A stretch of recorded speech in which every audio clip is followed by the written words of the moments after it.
Hello students नमस्ते। Modern फिजिक्सको एउटा अर्को टपिक एटोमिक स्ट्रक्चरको बारेमा आज डिस्कस गर्दैछौँ। एकदमै इम्पोर्टेन्ट छ, इन्ट्रेस्टिङ पनि छ हैन। केही कन्सेप्ट एड गर्छ, नलेज एड गर्छ साइन्सको लागि चाहिँ। एटोमिक स्ट्रक्चर यानि कि एटमको स्ट्रक्चर कस्तो हुन्छ, कस्तो प्रपोज गर्दै आयो डिफ्रेन्ट इरामा डिफ्रेन्ट साइन्टिस्टहरूबाट भन्ने कुराको स्टडी गर्छौँ यहाँनिर। सो यो म्याटर केले बनेको हुन्छ भन्ने कुरा नि आजको मात्रै इन्ट्रेस्ट होइन, यो धेरै समय अगाडिबाटको इन्ट्रेस्ट हो हैन।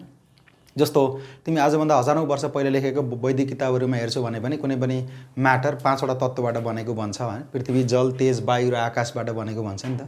पञ्चतत्त्वको शरीर बन्यो भन्छ नि त हैन। सो आज मात्रै हैन, धेरै पहिलादेखि नै यो पदार्थ केले बनेको हुन्छ भन्ने कुरामा चाहिँ डिस्कस हुँदै आइरहेको थियो। यही टाइममा BC 400 तिर एकजना ग्रिक फिलोसोफर थिए। BC 400 मा डेमोक्रिटसले के भन्छन्, कुनै पनि सब्स्टान्सहरू एउटा डिभाइड हुन नसक्ने पार्टिकलबाट बन्छ भन्छन् हैन। सो डिभाइड हुनेलाई टोमस भन्दो रहेछ हैन। यो ग्रिक ल्याङ्ग्वेजमा कुनै पनि सब्स्टान्स डिभिजनमा जान्छ भने त्यसलाई टोमस भन्दो रहेछ, which is divisible, that call टोमस हैन। र डिभाइड हुन नसक्नेलाई एटोमस हो। यहाँनिरबाट यही वर्डबाट हामीले पछि ल्याएर यसलाई एटम बनाउँछौँ हैन। सो डेमोक्रिटसले पहिले नै सब्स्टान्सहरू चाहिँ डिभाइड हुन नसक्ने एउटा फन्डामेन्टल पार्टिकलहरूबाट फर्म भएको भन्थे र त्यसैलाई चाहिँ पछि एटम बनियो। एटमको डिस्कभरीको क्रेडिट हेर्छु भने 1804 मा डाल्टन नाम सुनेको छ हैन। डाल्टन्स एटोमिक थ्योरी भन्छ नि त। डाल्टनले एटमको डिस्कभर गर्छन् र एटमको डिस्कभरीलाई फिजिक्सको डिस्कभरीमा एकदमै ठुलो यो मेजर इन्भेन्सनको रूपमा लिन्छ यसलाई। सो डाल्टनले फर्स्टमा एटम डिस्कभर गरेर एटमलाई डिफाइन गर्दै गर्दा के भनेको थियो, हामीले जुनियर क्लासमा जुन डेफिनेसन पढेको थियो नि, atom is the most fundamental particle of element that cannot be splitted up into 2 or more than 2 simpler substances भनेर पढेको थियो नि त। त्यो भनेको डाल्टन्स एटोमिक थ्योरीको डेफिनेसन थियो। डाल्टनले एटमलाई मोस्ट फन्डामेन्टल यानि कि योभन्दा अरू सिम्पलेस्ट सब्स्टान्स हुँदैन। कुनै पनि इलिमेन्टमा हेर्छौ भने त्यसको सबैभन्दा सानो, तिमीले डिभाइड गर्दै गयो भने सबैभन्दा सानो फर्ममा पाउन सक्ने भनेको एटम हो भन्थे डाल्टनले। र उनले डाल्टनले एटोमिक थ्योरी दिँदै गर्दा र सुरुको जुन एटोमिक थ्योरी हो त्यो डाल्टन्स एटोमिक थ्योरी थियो। हाम्रो यो कोर्समा त मेन्सन गरेको छैन है, डाल्टन्स एटोमिक थ्योरी हामीलाई कोर्समा चाहिँ प्रोभाइड गरेको छैन। तर कम्तीमा हेर त हामी यो एटम पढ्दै गर्दा डाल्टनको एटोमिक थ्योरीलाई चाहिँ बुझ्दा राम्रो हुन्छ हैन। कसरी यो इभोल्युसन हुँदै गयो एटमको स्ट्रक्चरको बारेमा भन्ने कुरा बुझ्न जरुरी छ नि त।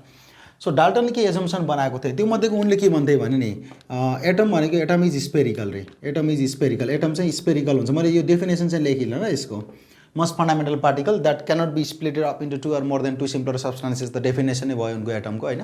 र उनले के भन्थे, एटम चाहिँ एउटा स्पेरिकल स्ट्रक्चर हो अनि यो चाहिँ इलेक्ट्रिकली न्युट्रल हुन्छ अरे। उनले के भन्थे हेर त, एटमलाई इलेक्ट्रिकली न्युट्रल हुन्छ भन्थे, इलेक्ट्रिकल्ली न्युट्रल हुन्छ।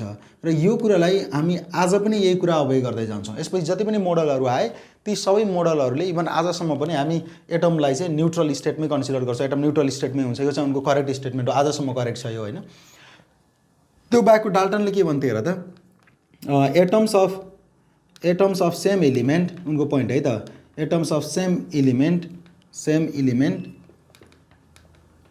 Elements have similar atomic mass रे। सिमिलर एटोमिक भने सिमिलर एलिमेन्टको चाहिँ एउटै एलिमेन्टका एटमहरूको एउटै मास हुन्छ भन्थे उनले। तर with the discovery of isotopes हैन, आइसोटोपहरूको डिस्कभर हुँदै गएपछि जस्तो हामी 1s1 पनि पाउँछौँ, 1s2 पनि पाउँछौँ राइट। एटमलाई यसरी रिप्रेजेन्ट गरिन्छ नि त, ZX यो फर्मेटमा रिप्रेजेन्ट गरिन्छ हैन। यो G भनेको के भयो त, एटोमिक नम्बर यानि कि चार्ज नम्बर, र A भनेको मास नम्बर। सो 1s1 र 1s2 एउटै एटमको पनि डिफ्रेन्ट मास नम्बर पोसिबल रहेछ। त्यस्तै गरी you can say 6 carbon 12 and 6 carbon 14 as well is found in nature. यो पनि नेचरमै पाइन्छ। सो दुवै कार्बन हो तर दुवै कार्बनका एटमहरूको मास नम्बर फरक छ। सो यो स्टेटमेन्ट चाहिँ टाइमसँग चेन्ज भयो यानि कि यो चाहिँ टाइमसँग फेलर भएर गयो। अनि अर्को उनले के भनेको थियो हेर त, थर्डमा अर्को फोर्थ पोइन्ट उनले के भन्थे एटमको बारेमा कुरा गर्दै गर्दा डाल्टनले, एटम्स अफ डिफ्रेन्ट एलिमेन्ट, यस्तो भनौँ न, एटम्स अफ डिफ्रेन्ट एलिमेन्ट। यसैलाई मैले के लेख्न खोज्दैछु सायद बुझिसक्यो होला।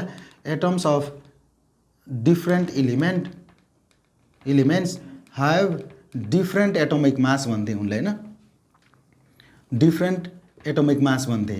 तर कस्तो पाइयो हेर त, इभन हेर न, जस्तो 6 कार्बन 12 पनि हुन्छ, 7 नाइट्रोजन 12 पनि हुन्छ, त्यसै गरी 6 कार्बन 14 पनि हुन्छ, 7 नाइट्रोजन 14 पनि हुन्छ। यहाँ त डिफ्रेन्ट एटमहरू छ नि त दुईवटा, तर त्यो डिफ्रेन्ट एटमहरूको पनि एउटै मास नम्बर पोसिबल हुँदो रहेछ। सो यो स्टेटमेन्ट पनि फेलर भयो हैन। सो यो स्टेटमेन्ट पनि ओले हामी ट्रु मान्दैनौँ डाल्टनको एटमिक थ्योरीको।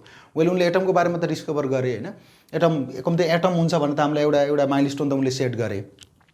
तर योभन्दा पनि इम्पोर्टेन्ट के थियो भने हेर त, जब डाल्टनको एटमिक थ्योरी आयो, एटमिक थ्योरीको बारेमा स्टडी गरिदिए थियो अनि 1897 मा जे थम्सनले एउटा एक्सपेरिमेन्ट गर्छन्, त्यो हामीले पहिले पढिसकेका छ हैन। जे थम्सनले इलेक्ट्रोनको डिस्कभर गर्छन् हैन। जे थम्सनले उनले के डिस्कभर गर्छन् रे, ही डिस्कभर्ड इलेक्ट्रोन्स हैन। उनले इलेक्ट्रोन डिस्कभर गर्छन्। क्रुकले नेगेटिभ चार्ज पार्टिकलहरू फाइन्ड आउट गरेको थियो। पहिला इलेक्ट्रोन भन्ने टपिकमा यो सबै डिटेलमा डिस्कस गरेका छौँ हामी।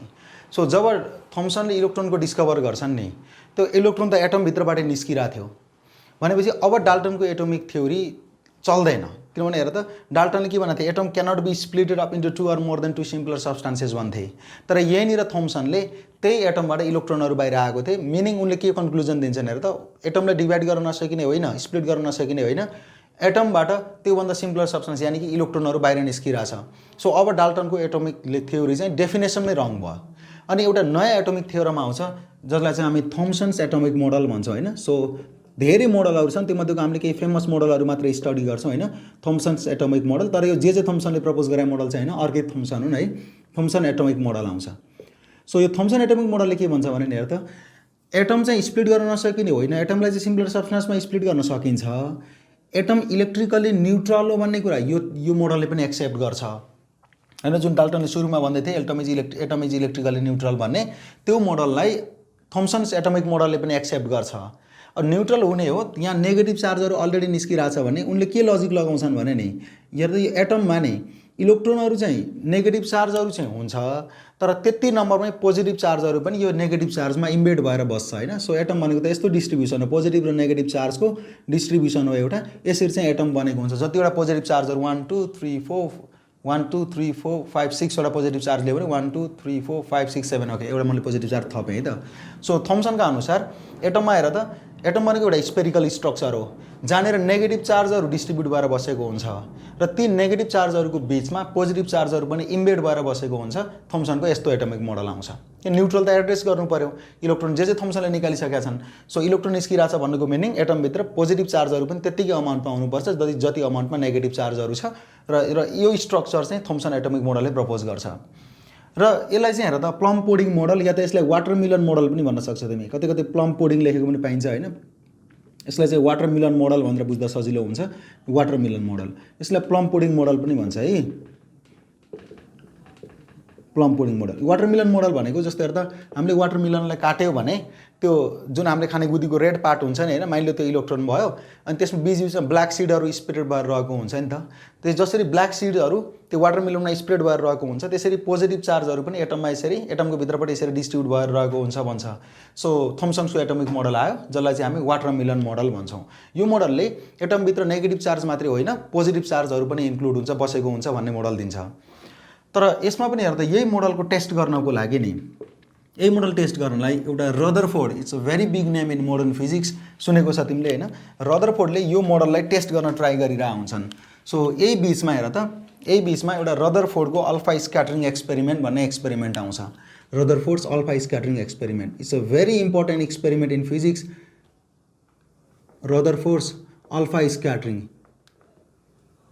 स्क्याटरिङ एक्सपेरिमेन्ट भन्ने एउटा मोडल आउँछ, एक्सपेरिमेन्ट आउँछ हैन। यो फिजिक्सको लागि एकदमै ठुलो ब्रेक थ्रु थियो यो एक्सपेरिमेन्ट।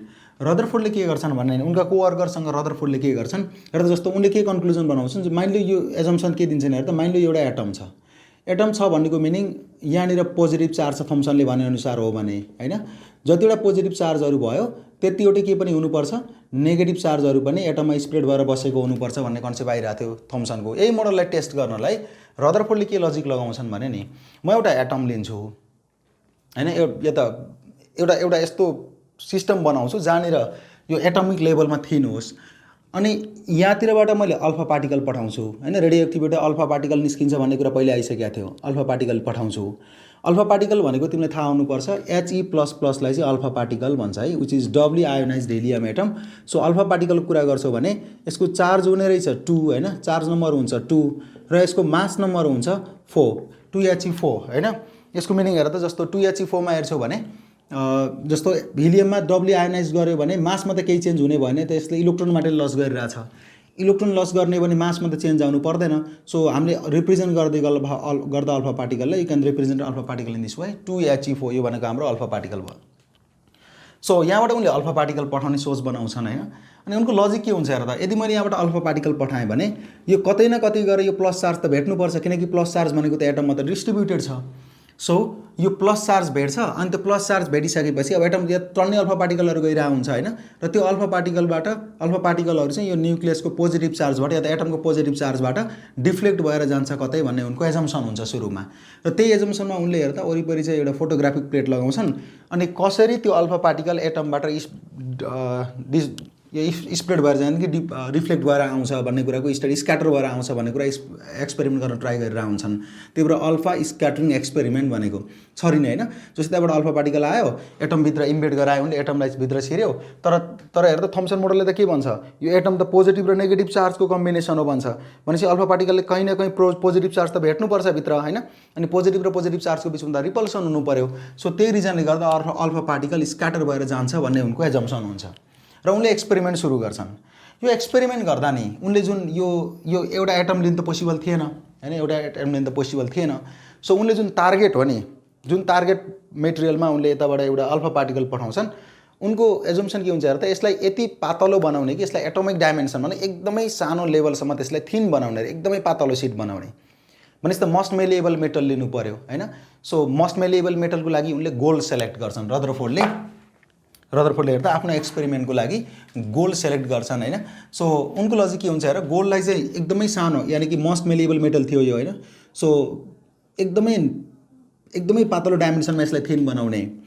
अनि अर्को कुरा भनेको गोल्ड लिँदाको फाइदा के छ भने नि, गोल्डको एटोमिक नम्बर 79 हैन, मिनिङ त यो त हायर एटोमिक नम्बर हो। भनेपछि कम्तीमा गोल्डको न्युक्लियसमा 79 वटा पोजिटिभ चार्जहरू र 79 वटा नेगेटिभ चार्जहरू हुनुपर्छ। सो पोजिटिभ चार्ज धेरै छ भन्नुको मिनिङ त अल्फा पार्टिकलले कहीँ न कहीँ गएर त्यो एटमभित्र गएर पोजिटिभ चार्ज भेट्ने पोसिबिलिटी बढ्यो नि त। सो यही हाई एटोमिक नम्बर र मेलिएबल प्रोपर्टीले गर्दा उनले गोल्डलाई सेलेक्ट गरेको हुन्छन् हैन। सो उनले एउटा गोल्ड फोइल लिन्छन्। फोइल भनेको एकदम थिन सिटमा कन्भर्ट गर्छन् हैन, गोल्ड फोइल लिन्छन्। अनि वरिपरि फोटोग्राफी प्लेट भइहाल्यो। अनि रेडियो एक्टिभिटीबाट यहाँनिरबाट अल्फा पार्टिकल आउँछ भन्ने थाहा थियो। सो रेडियो एक्टिभ सब्सटान्सबाट उनले यहाँबाट अल्फा पार्टिकललाई यो गोल्डतिर पठाउँछन्, गोल्ड फोइलतिर पठाउँछन्। एजम्सन के थियो हेर त, यहाँबाट अल्फा पार्टिकल यसरी जान्छ, एउटा मात्रै होइन त्यो बिम पठाउने हो हैन। अनि यहाँ गइसकेपछि त्यो अल्फा पार्टिकल कुनै एउटा वेमा कुनै एउटा सर्टेन पेनिट्रेट गर्छ, अनि कुनै एउटा वेमा यो चाहिँ स्क्याटर भएर बाहिर आउँछ भन्ने उनको लजिक थियो। तर एकदमै अनएक्सपेक्टेड रिजल्ट पाउँछन् उनले के पाउँछन् हेर त, त्यो अल्फा पार्टिकलहरू म्याक्सिमम अल्फा पार्टिकल उनले पास गराएको अल्फा पार्टिकलहरू यहाँ डेभिएट नभइकन पास हुन्छ। सो यिनीहरू स्ट्रेट पास हुन्छन् विदाउट डिफ्लेक्सन। थाहा छ कति रेन्जमा? 99.9% त्यो अल्फा पार्टिकलहरू विदाउट स्क्याटरिङ पास भइदिन्छन् यो गोल्ड फोइलबाट। यो त एकदमै सरप्राइजिङ रिजल्ट आयो। थम्सनको एटोमिक मोडल ठिक हो भने त त्यो अल्फा पार्टिकल त स्क्याटर भएर जानु पर्थ्यो, त्यस्तो भइरहेको छैन। 99.9% अल्फा पार्टिकल त स्ट्रेट गइरहेछ डिफ्लेक्ट नभइकन। अनि एकदमै थोरै मात्रै एटमहरू त्यहाँबाट स्क्याटर भइरहेछ। त्यो मध्येको पनि 180 डिग्रीले स्क्याटर हुने एटमको नम्बर त अल्फा पार्टिकलको नम्बर त एकदमै कम थियो। सो यो थ्योरीको बार उनले यो प्र्याक्टिकल गर्दै जान्छन् हैन।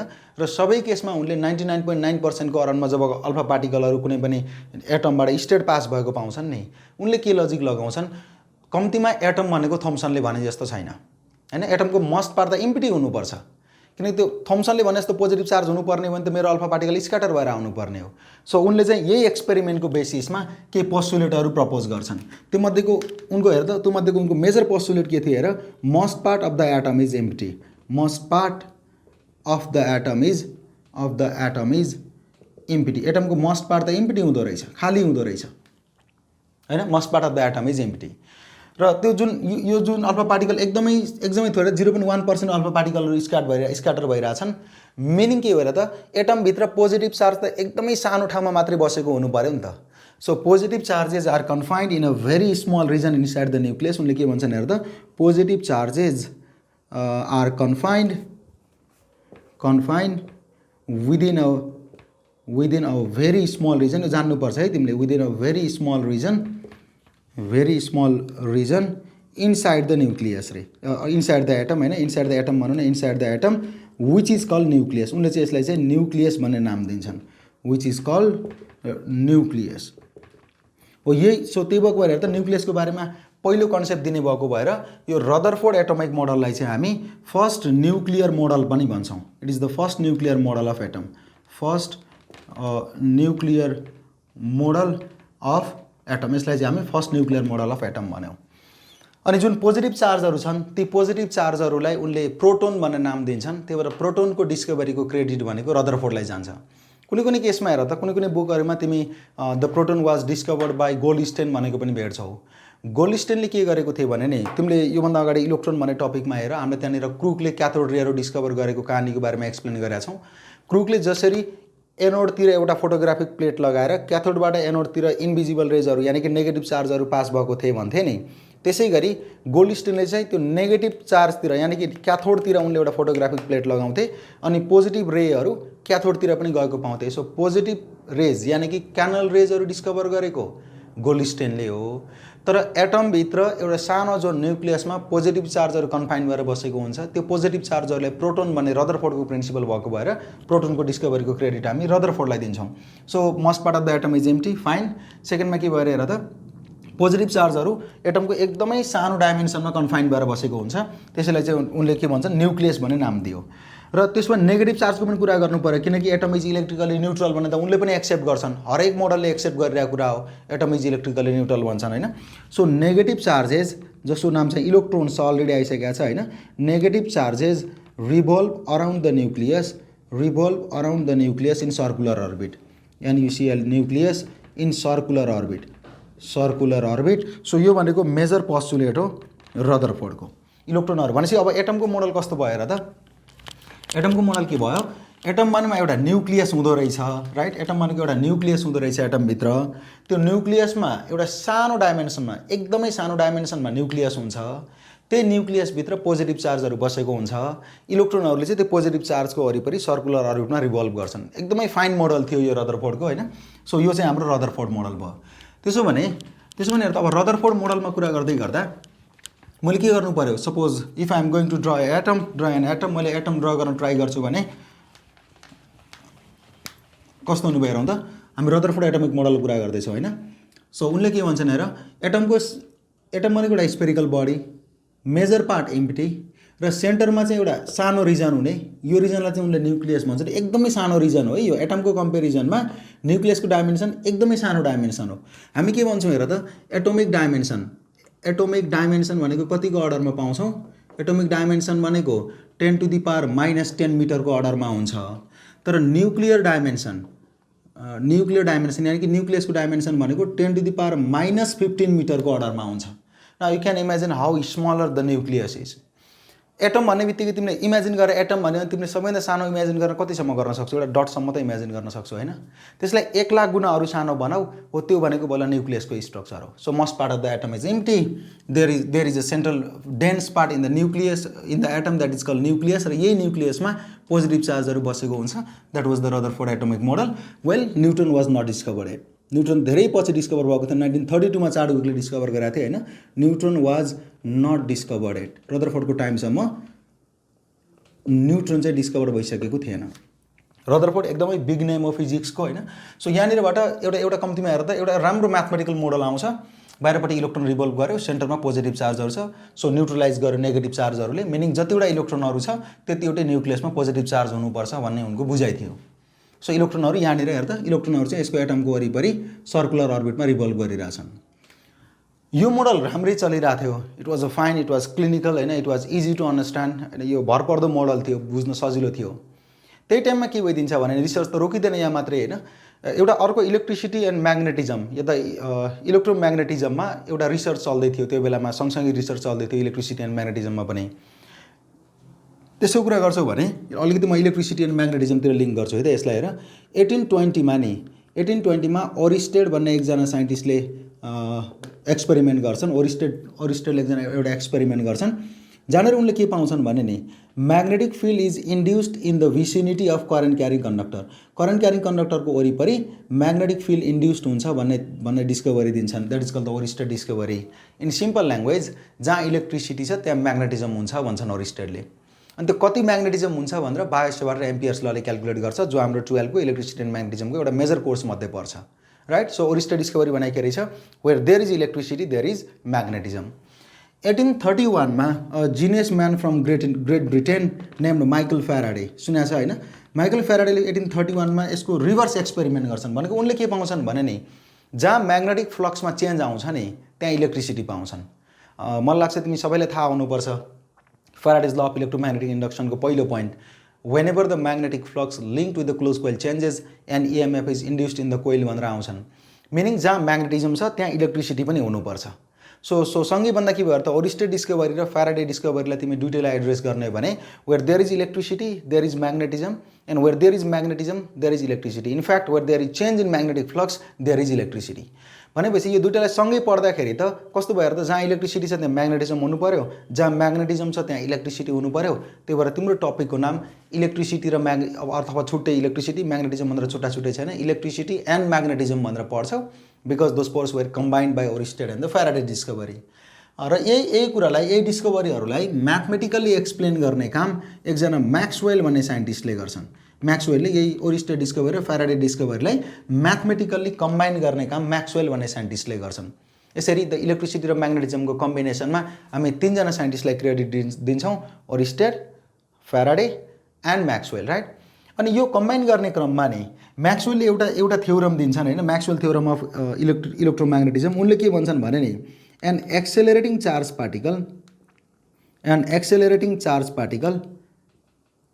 पार्टिकल इमिट्स रेडिएसन, उनको यो थ्योरी आउँछ त्यो कम्बाइन गर्ने क्रममा, जो चाहिँ ट्रु थियो होइन। थ्योरिटिकल्ली यो प्र्याक्टिकल्ली यो चाहिँ करेक्ट स्टेटमेन्ट थियो, an accelerating charge particle must emit radiation. अब यो थ्योरी आउँदै गर्दा प्रब्लम चाहिँ रदरफोर्ड एटोमिक मोडलमा हुन्छ। मैले किन थ्योरी एक्सप्लेन गरिरहेको छु हेर त, जब म्याक्सवेलले यो थ्योरम दिन्छन्, रदरफोर्डले भनेअनुसार न्युक्लियसको वरिपरि त इलेक्ट्रोन रिभल्भ गर्नुपर्ने हो होइन। If electron revolve in circular path, हेर त इलेक्ट्रोन सर्कुलर पाथमा रिभल्भ गर्ने हो भने, जस्तो न्युक्लियस भयो, इलेक्ट्रोन वरिपरि सर्कुलर पाथमा रिभल्भ गर्ने हो भने यो न्युक्लियसले इलेक्ट्रोनमा त कुनै पनि वर्क डन गर्दैन। रिजन हेर त, डब्लु भनेको F.S हो नि त होइन, F.S हो। सो मानिलिउँ इलेक्ट्रोन यसरी सर्कुलर पाथमा रिभल्भ गरिरहेछ भने सर्कुलर पाथमा हिँड्नलाई एउटा सेन्टरतिर लाग्ने फोर्स हुनुपर्छ, which is called the centripetal force FC। You are aware of this equation होइन, FC is equal to MV परपेन्डिकुलरको स्क्वायर डिभाइडेड बाई R हुन्थ्यो। अनि भेलोसिटीको डिरेक्सन भनेको कस्तो हुनु पऱ्यो त, यो टेन्जेन्टली दिनु पऱ्यो। So this is the direction of velocity. जता भेलोसिटी हुन्छ डिस्प्लेसमेन्ट पनि त्यतै हुन्छ। मिनिङ हेर त, यो एटममा त कस्तो भयो, एटमको स्ट्रक्चरमा हेर्छौ भने फोर्स इलेक्ट्रोनले एक्सपिरियन्स गर्ने सेन्ट्रिपेटल फोर्स र इलेक्ट्रोनको डिस्प्लेसमेन्ट त परपेन्डिकुलर छ, मिनिङ वर्क डन त जिरो भयो नि त। So W is equal to FS cos theta, यानि कि W is equal to 0। So न्युक्लियसले इलेक्ट्रोनमा कुनै पनि वर्क डन गर्दैन। अब न्युक्लियसले इलेक्ट्रोनमा वर्क डन गरिरहेको छैन, तर एक्सेलरेटिङ चार्ज पार्टिकलले रेडिएसन इमिट गर्नुपर्छ भन्नुको मिनिङ यसमा त कन्टिन्युअस रिभल्भ गर्दै गर्दा त सेन्ट्रिपेटल एक्सेलरेसन चाहिन्छ एउटा। सो एक्सेलरेटिङ चार्ज पार्टिकल भयो इलेक्ट्रोन भनेको, इलेक्ट्रोनले पनि रेडिएसन इमिट गर्नुपर्छ एज प्रपोज बाई म्याक्सवेल, जो करेक्ट छ। भनेपछि त एटमको वरिपरि जति इलेक्ट्रोन रिभल्भ गर्दै जान्छ त्यति इलेक्ट्रोनले त एनर्जी लस गर्नु पऱ्यो नि त, त्यो रेडिएसन त आफ्नो एनर्जीको कस्टमा लस गर्नु पऱ्यो नि त, इजन्ट इट। हेर न, एक्सेलरेटिङ चार्ज पार्टिकलले रेडिएसन इमिट गर्ने हो। सो इलेक्ट्रोन एटमको वरिपरि रिभल्भ गर्दै गर्दा इलेक्ट्रोनले रेडिएसन इमिट गर्नुपर्छ, तर त्यो रेडिएसनको लागि कुनै एक्सटर्नल सोर्स छैन भने त आफ्नो एनर्जीको कस्टमा रेडिएसन इमिट गर्नु पऱ्यो नि त। Meaning as long as the electron revolves around the nucleus it emits radiation in cost of its own internal energy. As a result इलेक्ट्रोनको एनर्जी त घट्दै जानु पऱ्यो। त्यसो भने इलेक्ट्रोनको एनर्जी घट्दै जाने हो भने त अब इलेक्ट्रोन त के हुनु पऱ्यो त, कन्टिन्युअसली इलेक्ट्रोन घुमिरहेछ, रेडिएसन लस गरिरहेछ, एनर्जी घटाइरहेछ, सर्कलको रेडियस सानो हुँदै गइरहेछ, फाइनली न्युक्लियसमा गएर कोल्याप्स भइदिनु पऱ्यो नि त इलेक्ट्रोन, म्याक्सवेल थ्योरम अनुसार। सो यदि म्याक्सवेल थ्योरम करेक्ट हो भने रदरफोर्डले प्रपोज गरेको मोडलमा कुनै पनि एटममा इलेक्ट्रोन रिभल्भ गर्दै जाँदा फाइनली त्यो इलेक्ट्रोन न्युक्लियसमा आएर कोल्याप्स भइदिनुपर्छ। मानिलिउँ मैले सोडियम एटमको कुरा गर्दैछु, ओके।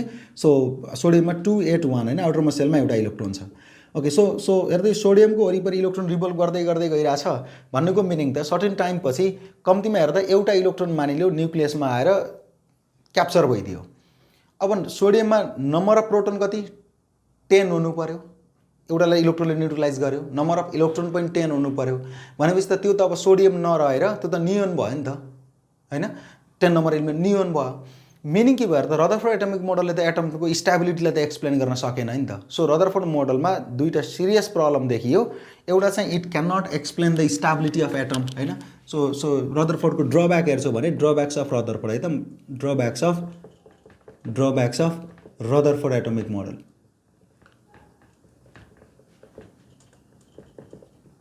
रदरफोर्ड एटमिक मोडलको ड्रब्याक हेर्ने हो भने पहिलोको पोइन्ट के रहेछ भन त, it can not explain the stability of atom. यसले एटमको स्टेबिलिटीलाई चाहिँ एक्सप्लेन गर्न सक्दैन। कुन थ्योरम अनुसार हेर त, यो चाहिँ according to Maxwell theorems of. Rutherford आफैले भने त होइन नि त, इलेक्ट्रोन रिभल्भ गर्दै जाँदा न्युक्लियसमा गएर कोल्याप्स हुन्छ भनेर रदरफोर्डले भनेको त होइन नि त। म्याक्सवेल थ्योरी अफ इलेक्ट्रोम्याग्नेटिक रेडिएसनले हामीलाई त्यहाँ पुऱ्याउँछ। सो यो कुन थ्योरी अनुसार, म्याक्सवेल थ्योरी अनुसार एटमको स्टेबिलिटीलाई मेन्सन गर्न एक्सप्लेन गर्न सक्दैनन् रदरफोर्ड एटमिक मोडलमा रदरफोर्डले। र अर्को प्रब्लम के छ भने नि यसमा चाहिँ क्यान नट यो रदरफोर्ड एटमिक मोडलले can not explain the discrete spectra, discrete energy spectrum of atom है। डिस्क्रिट एनर्जी स्पेक्ट्रम, यो डिस्क्रिट एनर्जी स्पेक्ट्रम भनेको के हो भन्ने कुरा पहिला मैले बोर पढाउँछु तिमीहरूलाई, अनि त्यति बेला एक्सप्लेन गर्छु। अहिले चाहिँ यो पोइन्टलाई डिस्क्रिट भनेको थाहा छ तिमीलाई, कन्टिन्युअस नहुने होइन। सो एनर्जीलाई चाहिँ एनर्जी त डिस्क्रिट भ्यालु लिन्छ, कन्टिन्युअस क्वान्टिटी त होइन एनर्जी त। सो यो डिस्क्रिट स्पेक्ट्रमहरूलाई रदरफोर्ड एटमिक मोडलले एक्सप्लेन गर्न सक्दैन। यो डिटेलमा चाहिँ हामी बोर्स मोडल पढाइसकेपछि म ब्याक टु दिस पोइन्ट हो कि म त्यसपछि यो पोइन्टमा आउँछु। सो रदरफोर्डमा यो दुईवटा सिरियस प्रब्लम देखियो। त्यसैलाई सल्भ गर्नलाई नि, यही कुरालाई सल्भ गर्नलाई बोरले एउटा नयाँ एटमिक मोडल प्रपोज गर्छन् होइन, which is called the Bohr's atomic model. यसपछि नयाँ एटमिक मोडल आउँछ बोर्स एटमिक मोडल, र हाम्रो थ्योरमको एटमिक मोडल र हाम्रो डिस्कसनको हाम्रो टपिकमा प्रोभाइड गरेको मेजर मोडल हामीले यहाँनिर डिस्कस गर्नुपर्ने भनेको Bohr's atomic model, which is the major course for us. हाम्रो लागि आजको मेजर कोर्स यही हो, बोर्स एटमिक मोडल। सो बोरले के भन्छन् भने नि हेर त, उनले पनि लगभग रदरफोर्डकी मोडलको धेरै कुरालाई एक्सेप्ट गर्छन्। एटम इज स्पेरिकल, ठिक छ। Positive charges are confined in a very small zone known as nucleus, त्यहाँसम्म पनि ठिक छ। अनि इलेक्ट्रोनहरू एटमको वरिपरि जहाँ पाए त्यहीँ घुम्छन्, यानि कि एउटा सर्कुलर अर्बिटमा घुम्छन् भनेर रदरफोर्डले स्टेट मेन्सन गरेका थिएनन् नि त। बोरले के भन्छन् भने नि, जस्तो कुनै पनि एटम लियो मैले मानिलियो, एटमको न्युक्लियस हुनु पऱ्यो होइन। न्युक्लियसको वरिपरि र कुनै पनि न्युक्लियसको वरिपरि, एटमको न्युक्लियसको वरिपरि इन्फाइनाइट नम्बरमा एनर्जी लेभलहरू हुन्छ अरे, इन्फाइनाइट नम्बरको एनर्जी लेभल्स हुन्छ अरे, एनर्जीको लेभल हुन्छ अरे। र इलेक्ट्रोन चाहिँ आफ्नो एनर्जीले जुन लेभलमा फिट हुन्छ नि हो त्यही अर्बिटमा मात्र, यही एनर्जी लेभललाई उनले अर्बिट भन्ने नाम दिन्छन् होइन, अर्बिट भन्ने नाम दिन्छन्। र इलेक्ट्रोन चाहिँ त्यही अर्बिटमा मात्र रिभल्भ गर्छ अरे जहाँनिर उसको एनर्जी फिट छ। जस्तो मानिलियो इलेक्ट्रोनको एनर्जी 13.6 इभी छ, नेगेटिभ 13.6 इभी लेटस चाहिँ भने यो अर्बिटको एनर्जी 13.6 इभी जुन सेलमा हुन्छ नि त्यही सेलमा मात्र रिभल्भ गर्न पाउँछ। इलेक्ट्रोनको एनर्जी -3.4 इभी छ अरे मानिलियो भने इलेक्ट्रोनको यदि एनर्जी 3.4 इभी एनर्जी छ भने इलेक्ट्रोन चाहिँ डेफिनेटली अब यो 3.4 इभी भएको यो जुन सेल छ नि त्यो सेलबाट मात्र रिभल्भ गर्न सक्छ। सो यो बिचमा चाहिँ इलेक्ट्रोन रिभल्भ गर्न सक्दैन कहिले पनि, म आउँछु पछि। सो बोरले रदरफोर्डलाई कसरी करेक्ट गर्दो रहेछन् हेर त, एटमको वरिपरि इलेक्ट्रोन जहाँ पाए त्यहीँ रिभल्भ गर्न पाउँदैन, इलेक्ट्रोन त्यो पर्टिकुलर अर्बिटमा मात्र रिभल्भ गर्न पाउँछ होइन, त्यो पर्मिटेबल अर्बिटमा मात्र रिभल्भ गर्न पाउँछ जहाँनिर एङ्गुलर मोमेन्टम भनेको एल होइन, यो भनेको एमभीआर हुन्छ। म एक्सप्लेन गर्छु यसलाई, एमभीआर इज इक्वल टु NH/2π हुन्छ हो, त्यो पर्टिकुलर अर्बिटमा मात्रै इलेक्ट्रोनहरू रिभल्भ गर्न पाउँछ भन्छन् बोर्स एटमिक मोडलले। सो लेट्स सी हियर, त्यो बोर एटमिक मोडल अनुसार जस्तो म यसलाई लेख्न ट्राई गरेँ भने कसरी लेख्नु पर्यो हेर त। बोर्स एटमिक मोडल अनुसार electrons can revolve, so electrons can, Bohr's atomic model अनुसार यसरी लेखौँ न, atom consist of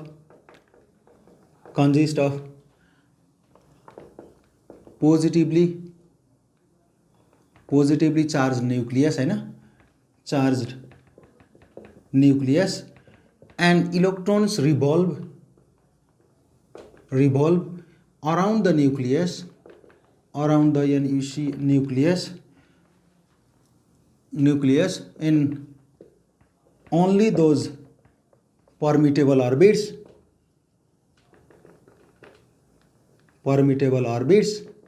where angular momentum